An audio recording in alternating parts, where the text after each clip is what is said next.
राजकुमार सिद्धार्थ की अंतहीन यात्रा के अंश। यह कहानी का शीर्षक है। कपिलवस्तु के राजा शुद्धोधन के घर पुत्र रत्न का उदय हुआ तो राजमहल में खुशियों के दीप जल उठे।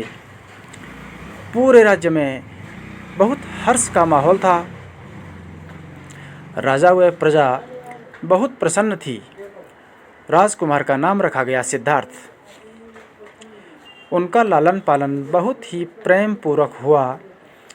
राजकुमार ऐसे वातावरण में पले बड़े हुए कि तरुण होने के पश्चात भी उनको दुनिया के बारे में कोई खास जानकारी नहीं थी। हुआ यूँ था कि जब उनका जन्म हुआ तो एक महात्मा ने उनका मुखमंडल देखकर भविष्यवाणी की, यह बालक या तो चक्रवर्ती सम्राट बनेगा या सन्यासी। यह सुनकर माता पिता बहुत ही दुखी हो गए। कौन राजा ऐसा चाहेगा कि उनका पुत्र सन्यासी हो जाए। इसलिए उनको कभी दुख का वातावरण नहीं दिखाया गया। उनको महल से बाहर दुखी, बीमार, वृद्ध, कमज़ोर और परेशान लोगों से दूर रखा गया। इन सब से उनको इसलिए दूर रखा गया ताकि उनके मन में संसार के प्रति वैराग्य न जाग जाए, ताकि संसार में उनका आकर्षण बना हुआ रहे। उनके मन में संसार के प्रति कोई नकारात्मक प्रश्न न उपजे। उनके राजमहल के आसपास ही सुंदर फूलों का बगीचा बनवाया गया, जहाँ बारह मास भांति भांति प्रकार के पुष्प खिले रहते। उनकी सुगंध से वातावरण महकता रहता। उसी बगीचे के निकट सुंदर झील थी, जहाँ सुंदर सुंदर हंसों के कई जोड़े निवास करते थे।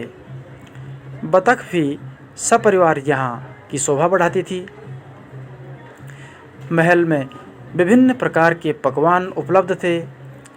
भांति भांति प्रकार के वाद्य यंत्र थे। सुंदर सुंदर नर्तकियाँ थी। यानी एक विषय से मन ऊब जाए तो दूसरा विषय सम्मुख हो। कुछ अन्यत्र सोचने व चिंतन करने का अवसर ही ना मिले। सारा वातावरण ऐसा बनवाया गया था कि मानो सारा संसार सुखमय है। राजकुमार को सिर्फ यह पता था कि संसार में प्रसन्नता है, सुख है और आनंद ही आनंद है, बाकी कुछ नहीं। लेकिन ऐसा कब तक चलता? हर चीज़ का कहीं ना कहीं अंत होता है। एक दिन राजकुमार अपने प्रांगण में विचरण कर रहे थे। उनकी नज़र सामने विशालकाय बंद द्वार पर पड़ी तो उन्होंने सेवक से कहा, उस पार क्या है, हमें जानना है। सेवक ने बात को टालना चाहा ताकि राजकुमार का ध्यान वहाँ से अन्यत्र ले जाया जा सके, लेकिन आज उनके जीवन में कुछ अनोखी घटना होनी तय थी और होनी को टालना असंभव था। आज एक अंतहीन सफ़र की शुरुआत होने को थी। संसार को नए उजाले का एहसास कराने के लिए उगते सूरज की किरणों ने द्वार पर दस्तक दे दी। राजकुमार ने आदेश दिया कि हमारा रथ लेकर आएं और द्वार खोला जाए, हमें उस पार जाना है।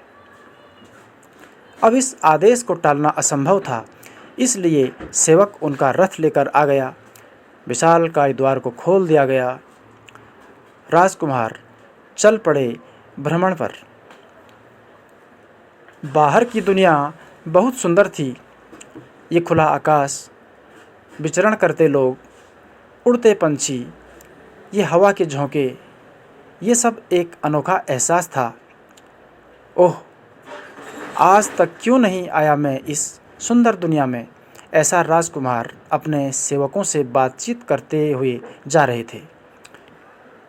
तभी उनकी नज़र एक वृद्ध व्यक्ति पर पड़ी। ये कौन है और इनकी यह हालत कैसे हुई? उन्होंने प्रश्न किया तो सेवक बोला, राजकुमार, यह व्यक्ति वृद्ध हो गया है, अब इनका अंत निकट है। यह बात पहली बार सुनी थी कि कोई व्यक्ति वृद्ध होता है। उन्होंने कहा, क्या मैं भी वृद्ध हो जाऊंगा? तब सेवक बोला, सिर्फ आप ही नहीं, संसार के हर व्यक्ति को वृद्ध होना है। थोड़ी दूर चले ही थे कि कोई महिला अपने बच्चों के साथ सड़क किनारे रो रही थी। राजकुमार ने पूछा, ये रो क्यों रही है? सेवक ने जवाब दिया, यह गरीब है, इसके पास घर नहीं है और ये सब भूखे भी हैं। राजकुमार ने पहली बार गरीबी और भूख शब्द सुने और उनका अर्थ समझा था। थोड़ी दूर चले ही थे कि कुछ लोग एक मृतक को लेकर जा रहे थे। अब प्रश्न उठा कि यह क्या है? तो जवाब मिला, यह व्यक्ति मर चुका है, एक दिन सभी को मरना है। राजकुमार ने कहा, क्या तुम्हें भी मरना है? जवाब मिला, इस संसार में आए हुए प्रत्येक जीव व मनुष्य को मरना है। राजकुमार अब चिंतन की मुद्रा में थे। जीवन के सत्य से पहली बार सामना हुआ था कि संसार कष्टों से भरा हुआ है। यहाँ कदम कदम पर दुख, शोक, असंतोष, असुविधा, कष्ट, बीमारी, कमजोरी और मृत्यु का भय है।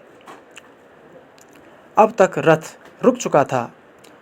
राजकुमार बाहर आ गए थे, एक टीले पर बैठ गए और यहाँ से आरंभ हुई उनके जीवन के अध्याय में वास्तविक संसार की खोज। यह कहानी क्रमशः आगे भी हम चर्चा करेंगे। उम्मीद है कि आपको यह कहानी पसंद आई होगी। धन्यवाद।